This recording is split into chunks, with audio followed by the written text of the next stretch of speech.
My name is Catherine Ashford, and I have lived more lies than truths. I have been 5 different women, spoken in 4 different accents, killed 3 men with my own hands, and loved only one person with my entire soul. That person was my enemy. That person destroyed me. That person gave me the only thing in this world worth living for. This is the story of how I became a ghost, how I fell in love with a shadow, and how we created life in a world built on death and deception. I was born in London in 1918, the daughter of a diplomat and a French mother who died when I was 7. My father raised me between embassies, moving from Paris to Berlin to Vienna, teaching me languages the way other fathers taught their daughters to sew. By the time I was 16, I spoke English, French, German, and Italian fluently, could mimic regional dialects with perfect precision, and had learned that the world was far more complicated than the map suggested.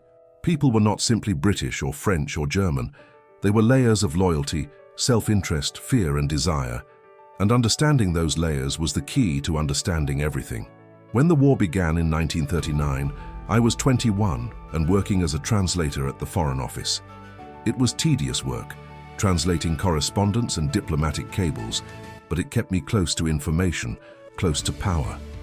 I thought I would spend the war behind a desk, contributing in small, safe ways. Then my father was killed in the Blitz in 1940, a direct hit on his flat in Kensington. They found his body 3 days later, identified only by his signet ring.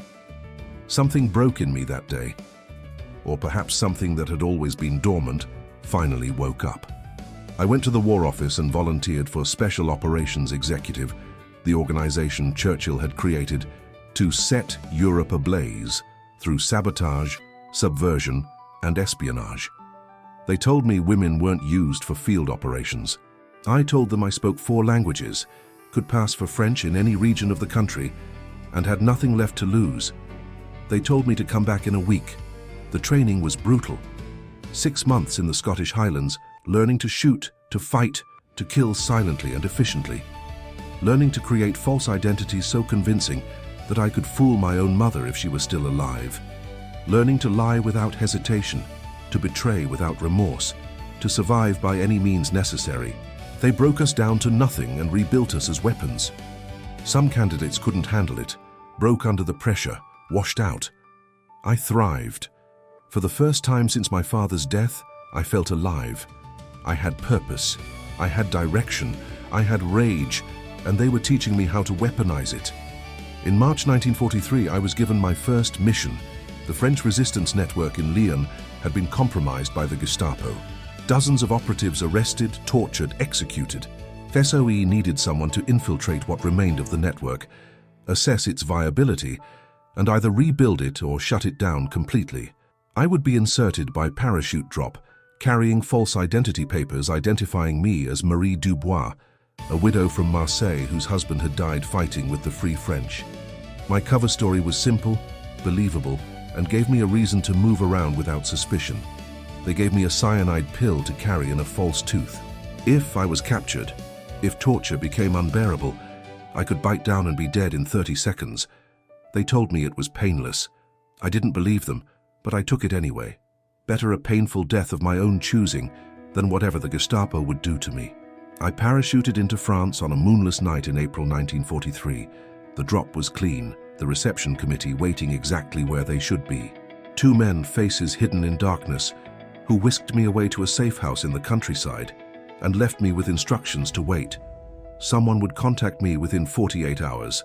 Until then, stay inside, stay quiet, and trust no one. I spent those 2 days memorizing every detail of my cover story, rehearsing answers to questions the Gestapo might ask, preparing myself for the reality that I might not survive this mission. SOE had told us the average life expectancy of an agent in occupied France was 6 weeks. 6 weeks. I had just turned 25. I might not see 26. The contact came on the 3rd day. A knock on the door, 3 quick raps followed by 2 slow ones. The code. I opened the door to find a man in his early 30s, dark hair, sharp features, eyes that missed nothing. He didn't introduce himself, didn't offer a name. He simply said in French that I should follow him, bring nothing, and ask no questions. I obeyed. He led me through back streets and alleyways, moving with the confidence of someone who knew every escape route, every hiding place.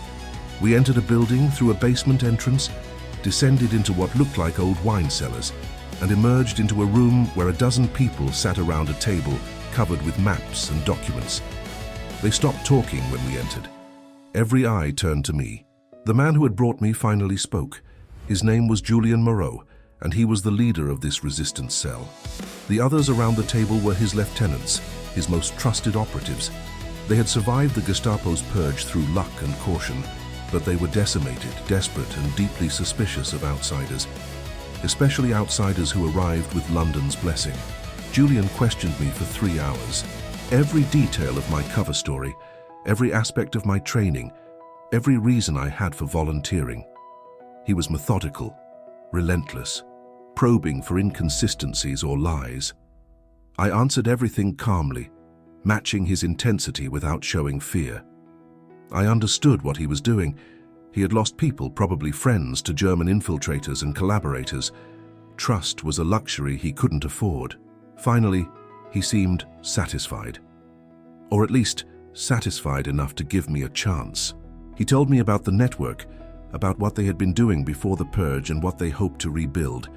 Sabotage operations against railway lines and communication infrastructure, intelligence gathering on German troop movements, helping downed Allied pilots escape to Spain. It was dangerous work with almost no resources and constant threat of betrayal. But it was necessary.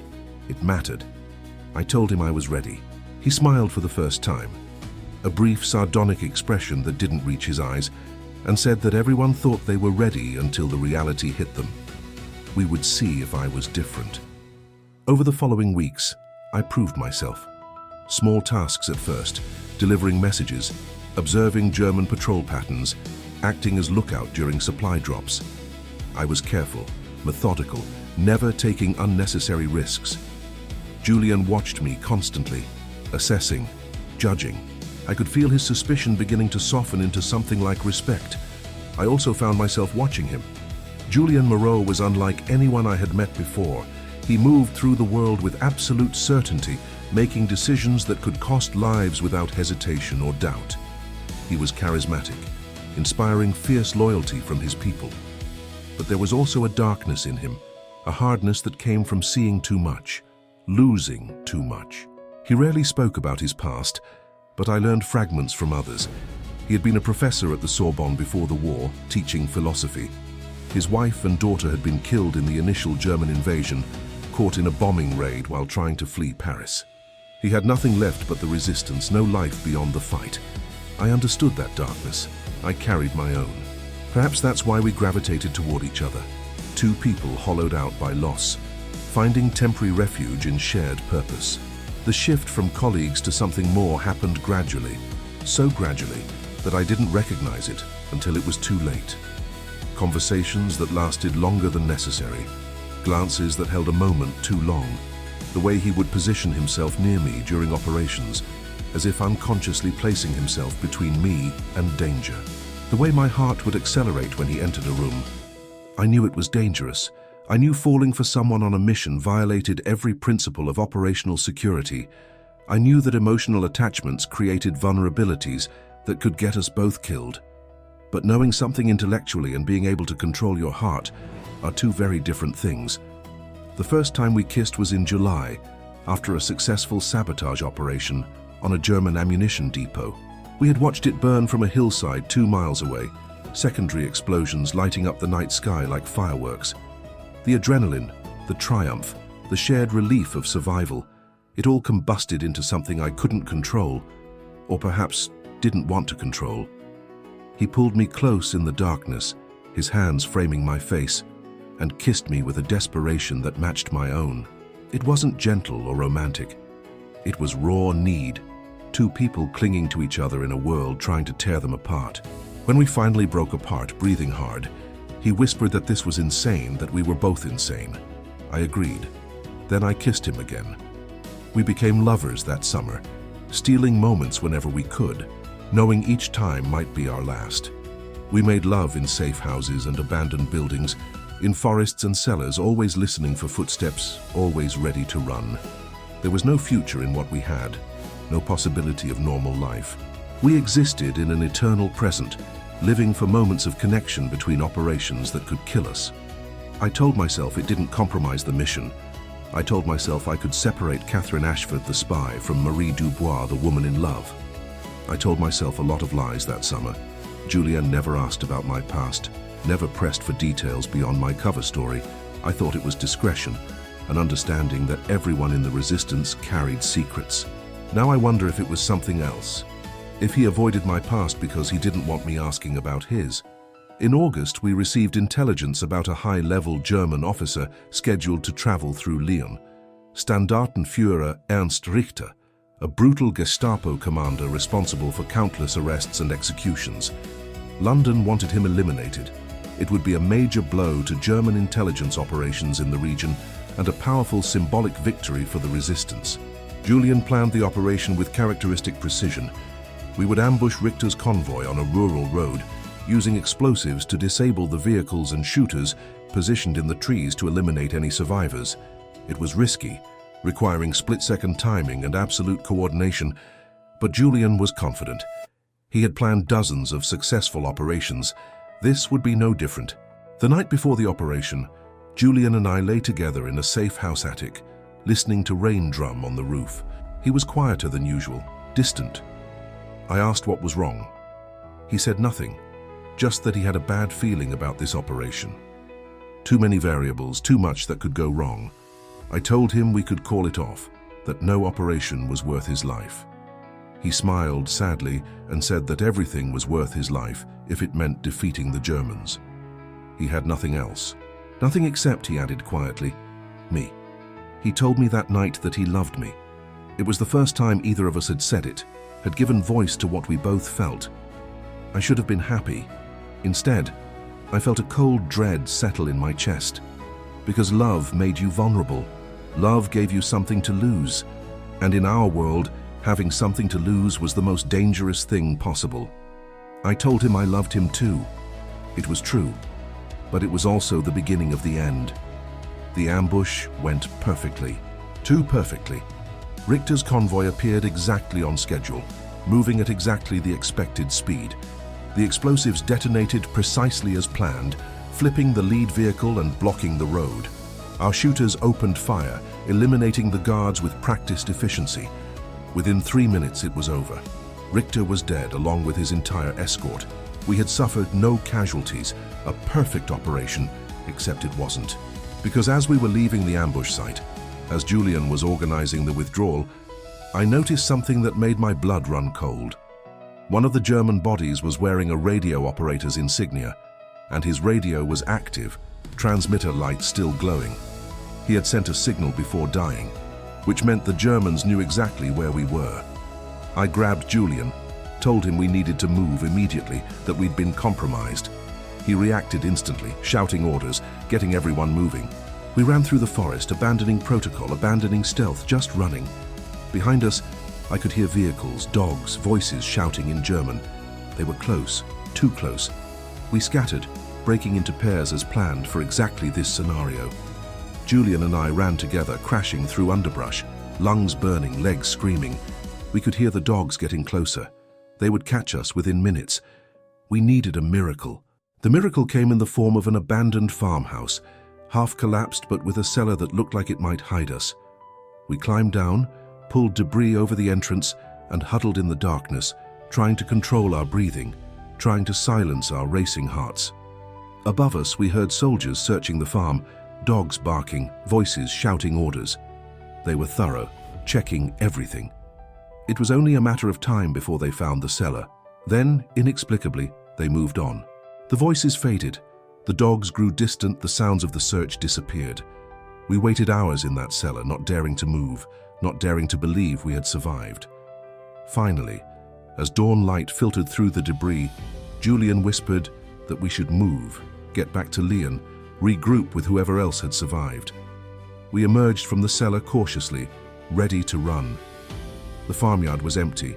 No soldiers, no dogs, no vehicles. Just morning mist and silence. It felt wrong. Everything felt wrong. But we had no choice. We had to move. We made it back to Lyon by midday, using back roads and avoiding checkpoints. The safe house we returned to was empty except for Pierre, one of Julian's oldest friends and most trusted lieutenants. He looked relieved to see us, said most of the others had made it back as well. The Germans had been searching for hours but found nothing. We'd gotten lucky. Except it wasn't luck. I knew it wasn't luck, but I couldn't articulate why. Couldn't quite put my finger on what was bothering me. Over the following days, something began to nag at me.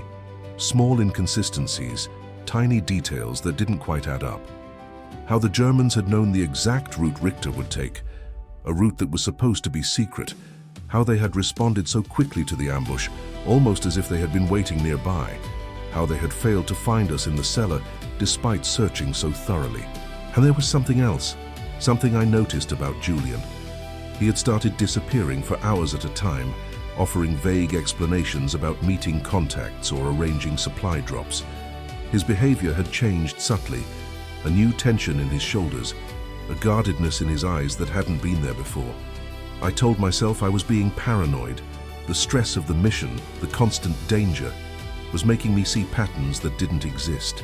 Julian loved me. He had risked everything for the resistance. He was one of the good ones.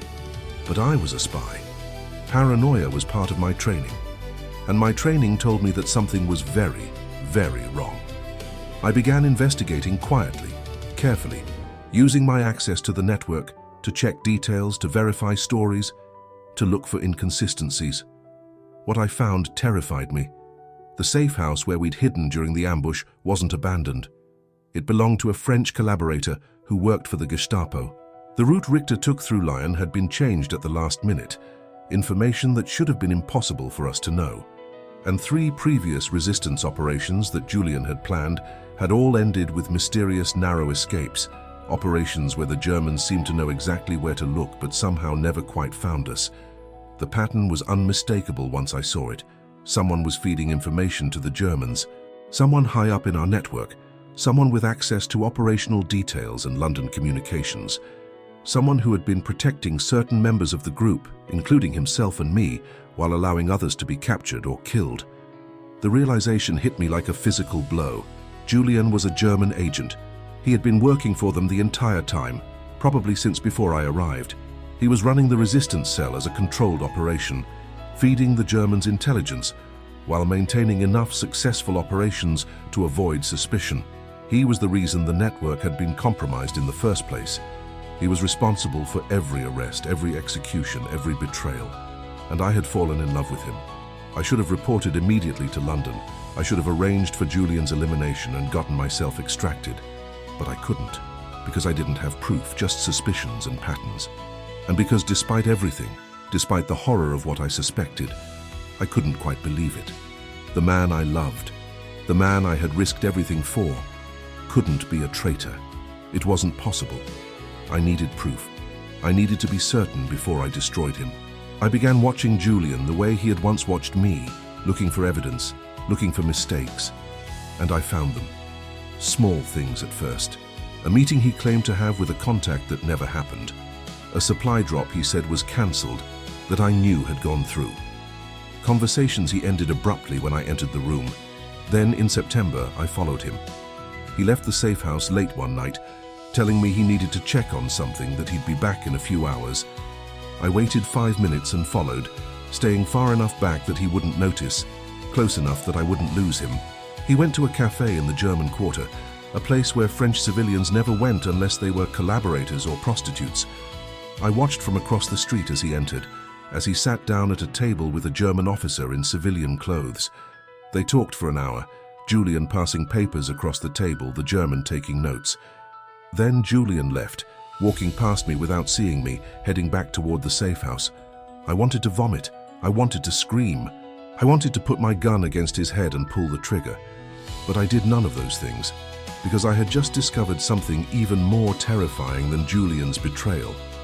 I was pregnant. I had suspected for a few weeks, had been trying to deny it, to pretend the symptoms were just stress and poor nutrition. But I couldn't deny it anymore. I was carrying Julian's child. I was carrying the child of a German agent, a traitor, a man responsible for the deaths of dozens of resistance fighters. The irony was almost unbearable. I had come to France to fight the Germans, to avenge my father's death, to strike back against evil. Instead, I had fallen in love with the enemy and was now carrying his child. I was the worst kind of fool. I should have contacted London immediately, reported everything, requested extraction, but I hesitated. Because if I reported Julian, if I revealed he was a German agent, I would also have to explain how I had failed to detect it, how I had compromised myself by becoming involved with him. My career would be over, my reputation destroyed. And what would happen to the child? But more than that, more than my career or reputation or even the child, I hesitated because of one simple, terrible truth. I still loved him. Despite everything I knew, despite every rational reason to hate him, my traitorous heart still belonged to Julian Moreau, or whoever he really was. I decided to confront him. It was a mistake. I knew it was a mistake, even as I made the decision. But I couldn't help myself. I needed to hear it from his lips. I needed to understand why. I waited until we were alone in the safe house, until the middle of the night, when no one else would interrupt. I told him I needed to talk, that it was important. He smiled, pulled me close, kissed my forehead, asked what was troubling me. So casual, so loving, so convincing in his deception. I asked him about the cafe, about the German officer, about the papers he had passed across the table. The change in him was instantaneous. The warmth vanished from his eyes, replaced by something cold and calculating. His body tensed, ready for violence. For a long moment we simply stared at each other, both of us understanding that everything had changed, that we could never go back. Then he laughed. It was a bitter, humorless sound, full of resignation and something like relief. He said he had wondered when I would figure it out, had actually been impressed it took me this long. I was supposed to be one of London's best, after all. I asked him why. Why betray his country? Why work for the Germans? Why let innocent people die? He said it wasn't betrayal, not in the way I thought. He wasn't French. His name wasn't really Julian Moreau. He was Hans Richter, a German intelligence officer who had been inserted into the French resistance in 1942, building his cover, establishing his legend, becoming exactly what the resistance needed him to be. Everything had been a lie. His dead wife and daughter, his past as a philosophy professor, his burning desire for revenge against the Germans, all of it fiction, carefully constructed to make him sympathetic, to make him trustworthy. He had played the role so perfectly that even experienced resistance leaders had believed him, had given him authority, had allowed him to shape their operations. And I had been his greatest success. London's spy sent to assess the network had instead fallen in love with him, had compromised herself so completely that she was now useless to British intelligence. He had neutralized me without ever raising suspicion. It was, he said with that same bitter smile, the operation he was most proud of. I asked if anything had been real. The love, the connection, the moments we shared, had any of it meant anything to him? He was quiet for a long time. Then he said something I didn't expect. He said that falling in love with me had been the one thing he hadn't planned, the one variable he couldn't control. It had started as seduction, as manipulation, as part of his cover. But somewhere along the way, it had become real. He loved me. He genuinely loved me. And that love had made him reckless, had made him protect me when he should have let me be caught with the others, had made him vulnerable in ways that could destroy everything he had built. He said he knew I was pregnant. He had known for weeks, had been trying to figure out what to do. Because if Berlin found out, if his superiors discovered he had gotten a British agent pregnant, he would be executed. But he couldn't bring himself to eliminate me, couldn't bear the thought of harming me or the child. He asked what I was going to do. Would I report him to London? Would I try to kill him? Would I run? I told him I didn't know. I truly didn't. My training said one thing, my heart said another, and my mind was screaming at both of them to shut up and let me think. He said we could run, both of us. We could leave France, disappear into neutral territory, raise our child away from the war. Switzerland, perhaps, or Spain. We had skills, resources, contacts. We could make it work. I asked how we could possibly trust each other. He had lied about everything. I was a British agent. We were enemies. He said we weren't enemies. We had never been enemies. We were just two people caught in a war neither of us had started, forced into roles we hadn't chosen, trying to survive in a world gone mad. The British and Germans who sent us into this hell, they were the real enemies. We were just pawns. It was a seductive argument, and I wanted desperately to believe it. I wanted to believe that we could simply walk away, that love could be enough, that our child could grow up in peace. But I knew it was fantasy. There was no walking away from what we were, what we had done, what we knew. I told him I needed time to think. He nodded, said he understood. Then he did something that surprised me. He gave me a gun, his own service pistol, and said that if I decided to kill him, he wouldn't stop me. He deserved it. He had betrayed his country, betrayed the resistance, betrayed me. If this was how it ended, he would accept it. I took the gun, felt its weight in my hand. It would be so easy. One shot. Justice for every person he had betrayed. But I couldn't do it. God help me, I couldn't pull the trigger. Over the following days, we existed in a strange limbo. We continued the pretense of normal operations, continued our roles, but everything between us had changed. We barely spoke. We didn't touch. We moved around each other like ghosts, both waiting for the other to make a decision that would determine both our fates. I tried to contact London, to send a coded message explaining the situation, but I kept stopping myself, kept deleting the messages before sending them, because reporting Julian meant condemning him to death and condemning myself to living with his murder. It meant our child would grow up knowing their father had been a traitor and their mother had killed him. Julian, for his part, didn't contact the Germans. He could have turned me in at any time, could have had me arrested and probably earned a commendation, but he didn't. He was waiting, just as I was, for one of us to find the courage to do what needed to be done. The decision was taken out of our hands in October. The Gestapo raided the safe house, acting on information from an informant we hadn't suspected. They came at dawn, dozens of them, surrounding the building before we even knew they were there. Julian and I were in separate rooms when it happened. I heard the shouts, the breaking glass, the gunfire. I grabbed my gun and ran for the back exit, the escape route we had all memorized. I saw Julian in the hallway. Our eyes met for just a moment, and in that moment I saw everything: regret, love, resignation, and something like relief. Then he turned and ran toward the front of the building, drawing fire away from me, giving me time to escape. I ran. I climbed out a window, dropped into an alley, and ran through the streets of Lyon like a hunted animal. Behind me I could hear gunfire, screams, the sounds of people dying. I didn't look back. I couldn't. I just ran until my lungs burned and my legs gave out, until I collapsed in a doorway miles from the safe house, gasping and crying and alive. I learned later that the Gestapo had killed 3 resistance members in the raid and captured 4 others, including Pierre. Julian Moreau had been among the dead, shot multiple times while providing covering fire for the others to escape. He had died a hero, they said. He had saved lives with his sacrifice. I knew the truth was more complicated.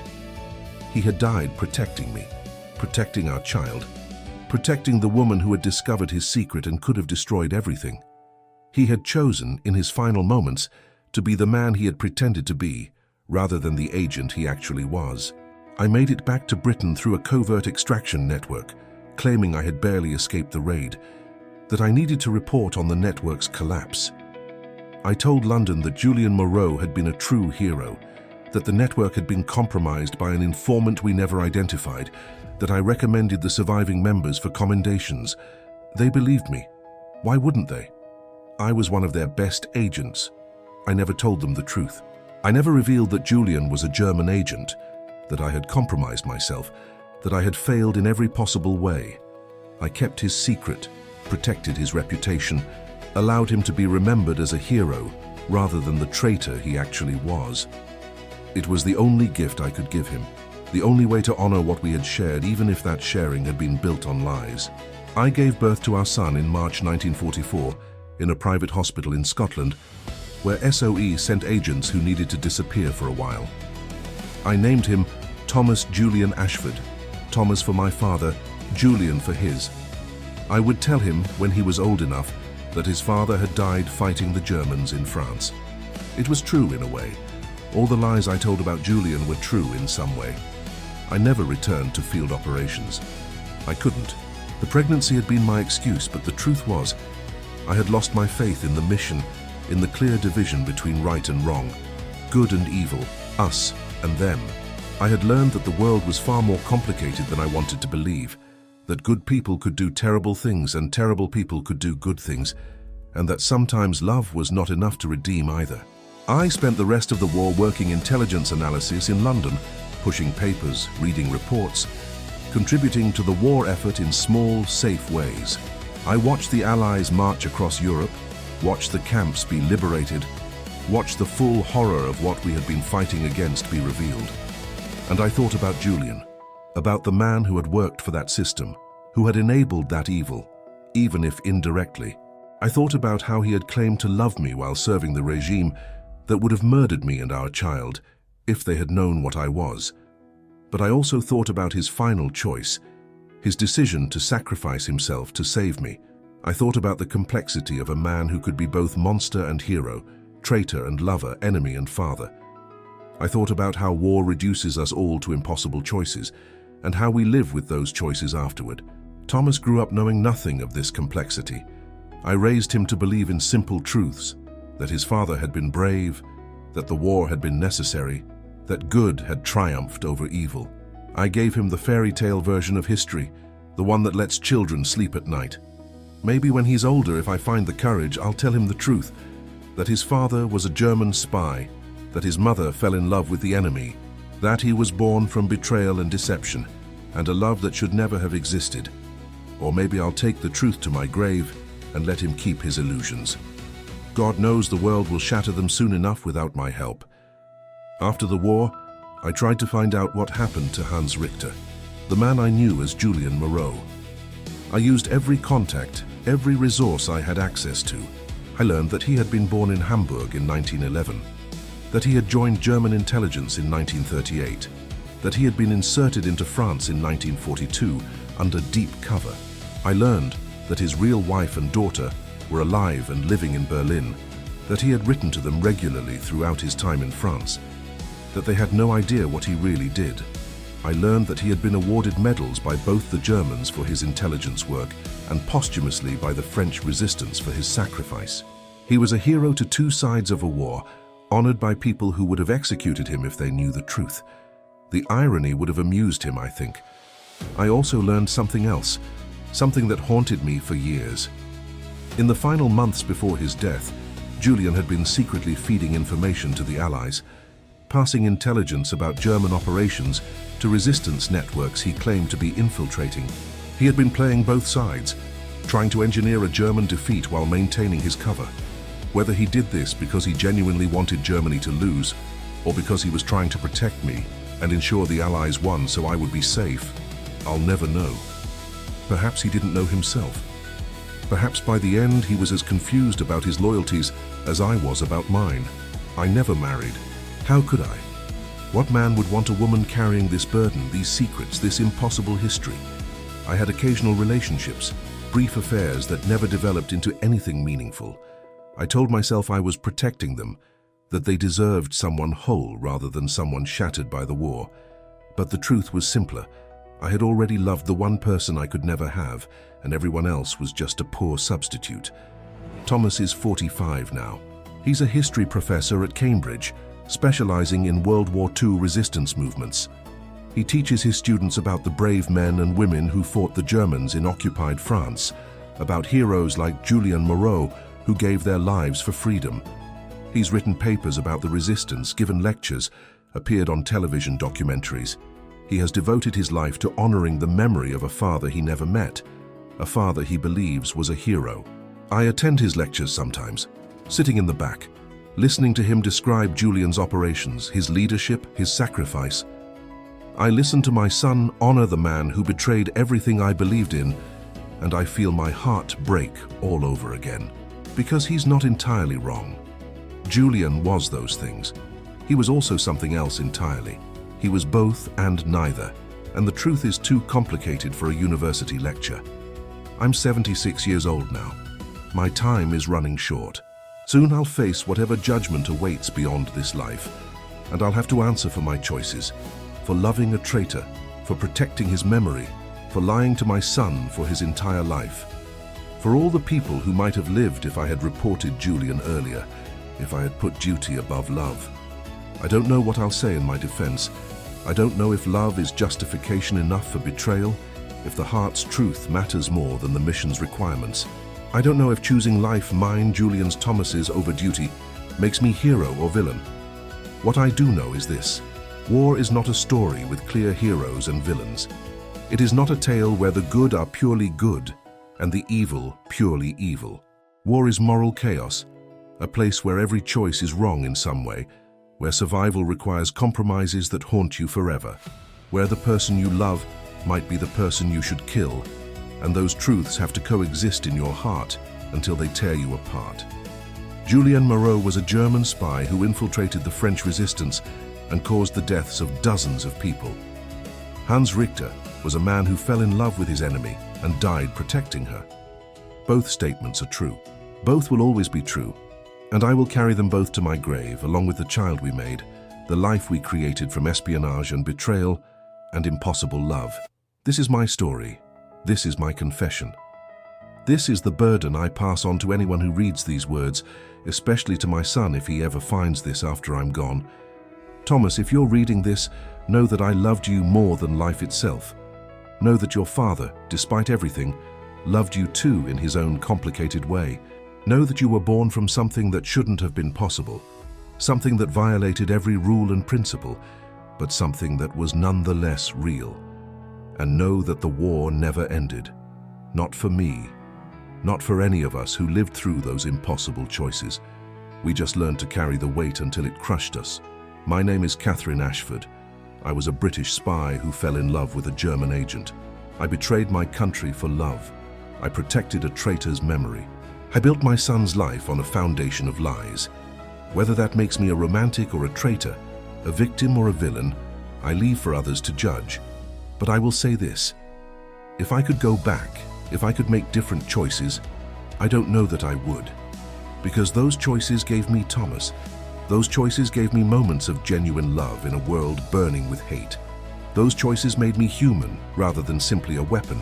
And maybe in the end, that's all any of us can hope for. To remain human despite the inhumanity surrounding us. To love despite the cost. To survive not just physically but emotionally, spiritually, with some small piece of ourselves intact. Julian once told me, in one of our last conversations, that he believed love was the only truth that mattered in a world of lies. I disagreed then. I told him duty mattered, that honor mattered, that choosing the right side in a war mattered.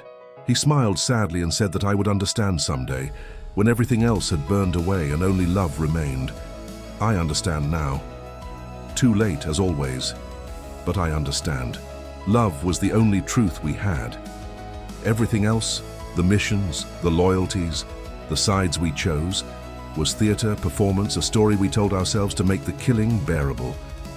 But love, even impossible love, even love that destroyed us, was real. I loved Julian Moreau. I loved Hans Richter. I loved the man who was both and neither, the enemy who was my home, the traitor who saved me. And I will love him until the moment I die, carrying his memory like a scar that never healed, beautiful and terrible and entirely mine. May God forgive me, and may God forgive him. And may God somehow forgive us all for the things we did in the name of love and war and survival. This is my truth. This is my burden. This is the spy who loved me, and whom I loved and who we destroyed each other to protect. The end.